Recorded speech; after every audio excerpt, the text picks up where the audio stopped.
large part of my life in these last 7 years, and I have a lot of great memories. Some of my favorites are my plant experiments in biology, my French classes with Karen, our crazy math classes with Weiss, my experience as a TA with Julie, literature and social justice club with Kaylin, fencing with Kale, and especially our long drives to Portland where he read The Hobbit aloud to us. And finally, my experiences with Jess and Joel, who I've missed in these last few years. Thank you for all the great experiences, and I hope to visit sometime soon.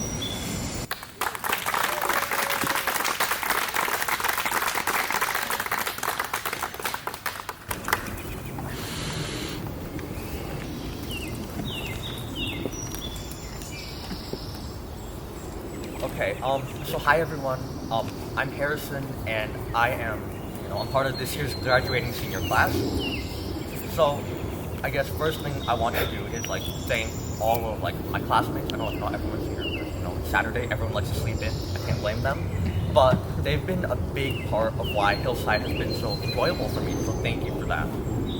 I guess one of the first things I remember was, so I came in 10th grade, right? And one of the first things that happened to me on my first day was I was nervous, it's a new school, new people, I don't really know the environment yet, so I didn't really know what to do, and as a result, I was very shy. I remember I didn't speak at all, I think in physics class, I didn't say one word. But despite all that, a couple of the alumni here, Rowan, Son, and Michael Southwick, I don't know if you guys know them, but they were kind enough to invite me over to their table and just talk with me at lunch, even though I never actually spoken a word to them. So that struck me about how kind and caring this community is. Also, Hillside's taught me a lot, just in terms of learning things, but not stuff, that's what's the inverse, what's inverse tangent, that's not the important stuff that I've learned. I guess I really appreciate the life lessons Hillside has taught me about, resilience, dedication, hard work, and also just kind of how to loosen up and have some fun. I remember, this was a long time ago, okay? But, when I was a little kid, probably, before I started kindergarten, my parents were very worried about me because I didn't do anything, all these other kids were, running around outside, getting dirty in the sand or whatever, and I just stay at home and just, read books, I guess?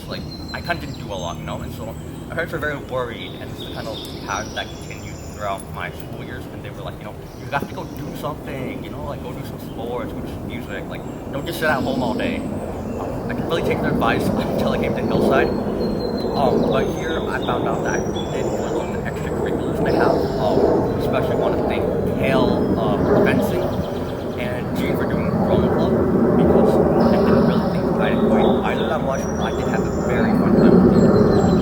I also want to thank my parents, everyone's always like, oh, your parents are so important, they do so much for you. And although it's very cliche, your parents do a lot for you. So I want to thank my parents, especially my mom, for always being there for me when I need her, and encouraging me when I feel like I'm in over my head or that I'm not cut out for this, a certain assignment. So thank you guys. And obviously, I need to thank all the teachers. All of the teachers at Hillside are fantastic, but I especially want to thank, Xavier, Kale, Weiss, Karen, Jess, Bryn, Kaylin, Rebecca, Lizette, and Joel, for either teaching me or being, I guess, the school admin, per se. I also want to thank Kale for putting together the history feast every year. I know as daunting as it is for us students to have to write 2 10-page papers and talk about it with their peers for a couple of hours, I'm sure it's a lot harder for Kale to coordinate the whole thing. So thank you for him for doing that. Oh, and I also want to thank Rebecca. So for my junior project, I don't know if many of you know this, but I chose to learn how to play the guitar. But I didn't have a guitar, which is kind of a problem to learn how to play it. And so Rebecca offered, she's like, you can borrow my guitar. And so that was very generous of her. I didn't have to go out, buy one or something. So thank you, Rebecca, for giving me a guitar. And also for college apps. I know this year's really crazy, with COVID and everything that's been going on, but I think all the seniors are going to college. So thank you for helping us get everything done. And also, thank you everyone here for supporting the seniors. Thank you. Yay.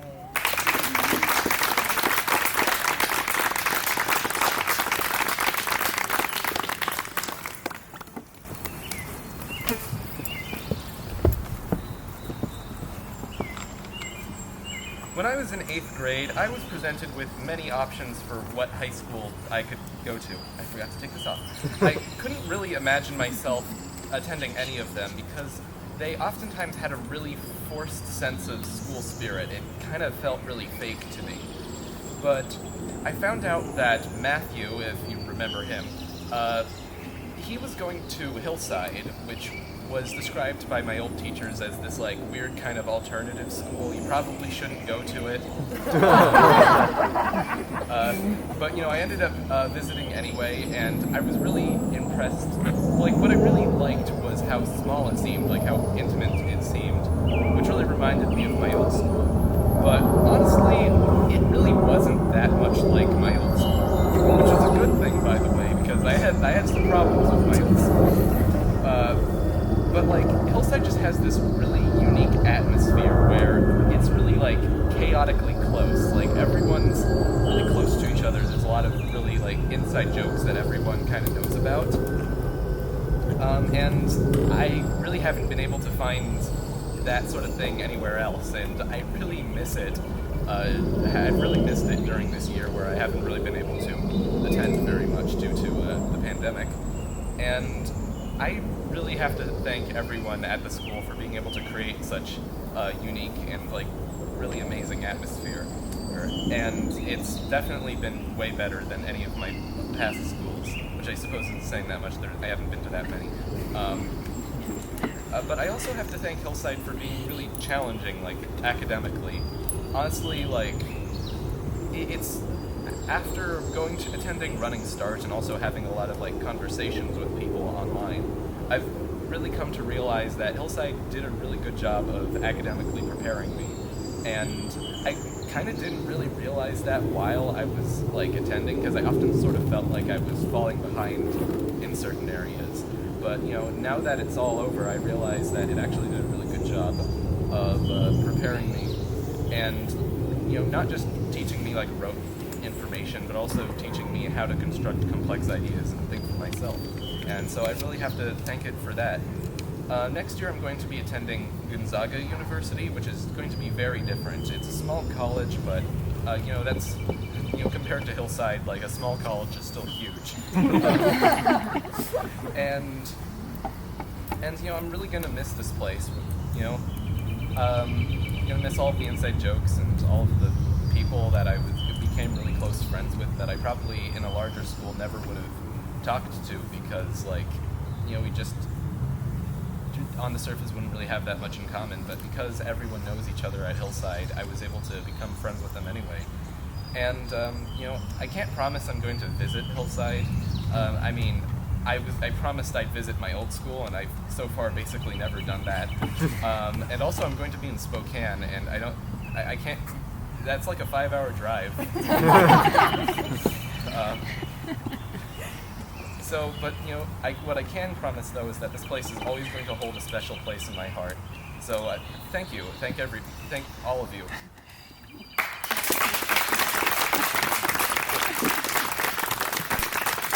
Okay, so hold on, Travis. Testing. Yay! Okay. The floor is yours. All right. Well, as you can all see from my current situation on Zoom, this has been quite a senior year for me. Between Running Start, online school, immigration proceedings, and of course our good friend, COVID, I think we can all agree that this has been one of the most simultaneously least eventful years of our lives. Really a weird idea, but to me at least it seems to ring true. I could use this time to talk about succeeding in the pandemic despite all odds. However, I really think this would be better spent acknowledging the fact that this has been a hard time for everyone. And sometimes it isn't about success. sometimes it's really just about getting through it, and not everything has to be some grand success story. Really, I believe that this is something people need to hear. If you feel alone and unaccomplished, remember that this is an actual worldwide crisis, and just getting through is enough. No matter the negativity you can find, you are here regardless, and that is its own achievement.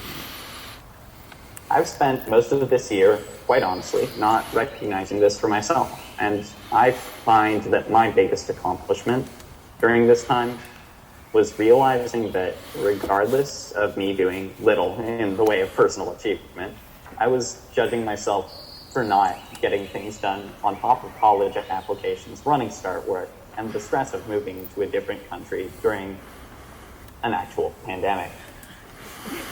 The way I see it now, I am proud of myself for making it, even in a mundane way. So I really think that everyone here should just take a moment and check in with themselves. Try to see if they need to let up a bit as well. Because just letting go of that definition of worth based on success is a great way to put perspective on the true achievement. That we're all still here as perfectly imperfect individuals. And that is worth a lot more than we often give it credit for. Thank you.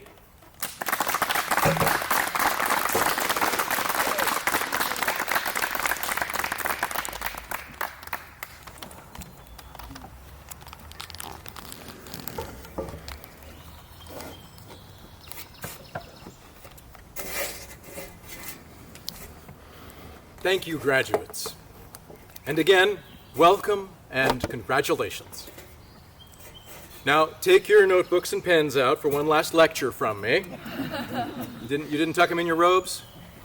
If not, you'll just have to remember it without them. The test will be, okay, about 40 years from now. In tonight's school play, As You Like It, a comedy by Shakespeare, the old duke's younger brother usurps the throne, and the old duke is sent into exile with his loyal followers. They escape to the rough living of the forest of Arden, a wilderness, but also a place of innocence, magic, and transformation. As they arrive, the duke comments on both the challenges of the place and the treasures of wisdom that can be gleaned from its hardship, saying, "Now, my co-mates and brothers in exile, hath not old custom made this life more sweet than that of painted pomp? Are not these woods more free from peril than the envious court? Here feel we but the penalty of Adam, the season's difference, as the icy fang and churlish chiding of the winter's wind, which when it bites and blows upon my body, even till I shrink with cold, I smile and say, this is no flattery. These are counselors that feelingly persuade me what I am. Sweet are the uses of adversity, which like the toad, ugly and venomous, wears yet a precious jewel in his head. And this, our life exempt from public haunt, finds tongues in trees, books in the running brooks, sermons in stones, and good in everything. I would not change it. At the time of my son's graduation, my wife kept hearing that his friends' parents just wanted their children to be happy. She thought about it and felt that that was not enough. She said to him, I want you to be so much more than happy. I want you to risk. I want you to fail. I want you to succeed. I want you to struggle. I want you to lose. I want you to find. I want you to love. I want you to grieve. I want you to discover. I want you to create. I want you to serve. Later on, when his heart was broken at one point, she admits that she also really wanted him to be happy too. During the struggles of this pandemic, people frequently mention how important it is to have resilience in response to these uncertain times.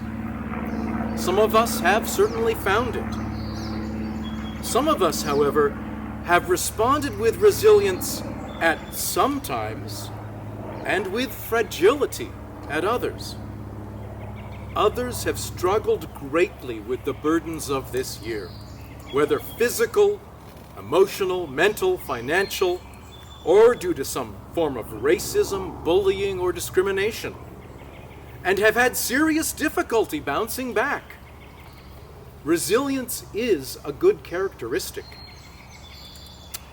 But how do I find it in myself when I feel overwhelmed by darkness, or my own limitations and failures in response to a challenge?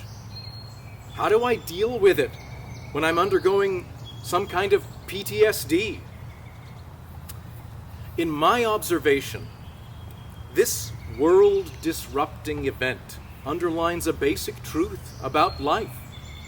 We all suffer in some way or other. It isn't always obvious, and certainly some do more than others. But we look at each other's exteriors and we assume that everything is just fine with those other people. But we just don't know their story. We don't know about their hidden physical disability, or their child's emergency, or the loss of a job or home or loved one. Maybe they just heard the news from their doctor that the lump on their neck is cancerous and they have 6 months to live.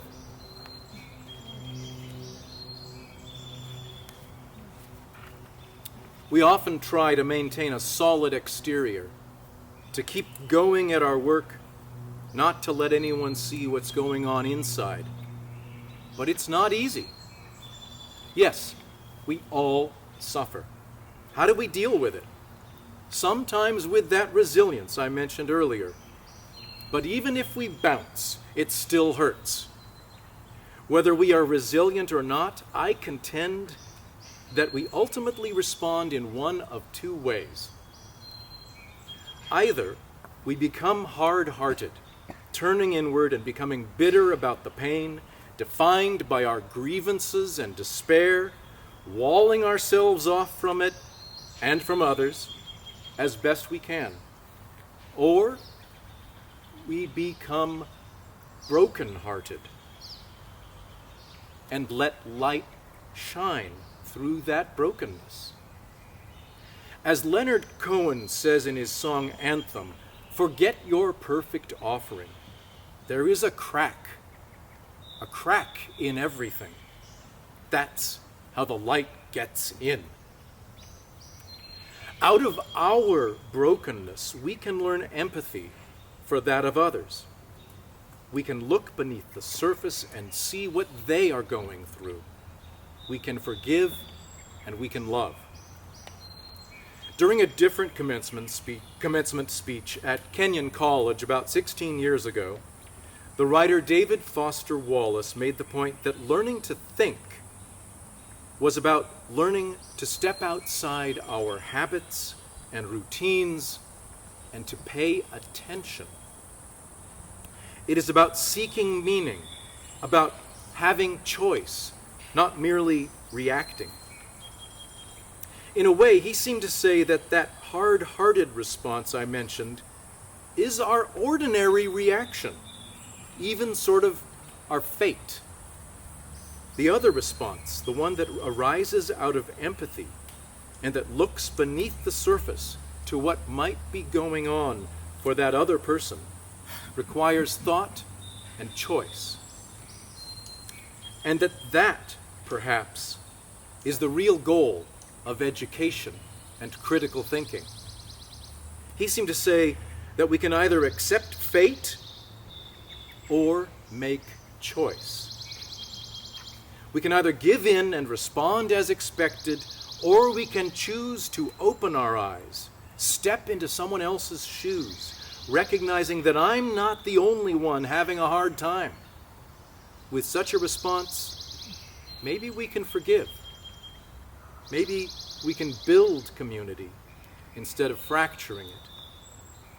Maybe we can resolve some of our problems and conflicts. The pandemic reminds us that we are not in control of everything. We don't know when another such disaster will strike, although some we can see coming. We can choose how we respond to it. We can choose kindness. In the play As You Like It, some hard hearts get cracked and some light gets in. Transformation happens on stage, and sometimes it happens in real life. In spite of my rather serious tone in this speech, the play is a gender-bending comedy, a funny love story. I hope you get a chance to see our school's version of it, or at least maybe Kenneth Branagh's if you have to. At Hillside, one of our core beliefs is that mistakes are for learning. That appears in small ways, such as papers you have written for my classes and revised after receiving comments, and then revised again, and again. It applies when you tried out someone else's point of view and created a conversation for the history feast. It applies to scientific method when you test and retest a hypothesis and adjust it to match the results. It applies when something goes wrong on stage and you have to improvise with the other actors. But it goes beyond academics and school. Accepting, recognizing, and forgiving imperfection and brokenness is how we can let the light shine in our lives and maybe heal some of the breaks. So, like my wife Anne, I wish you so much more than happiness. I wish you meaning,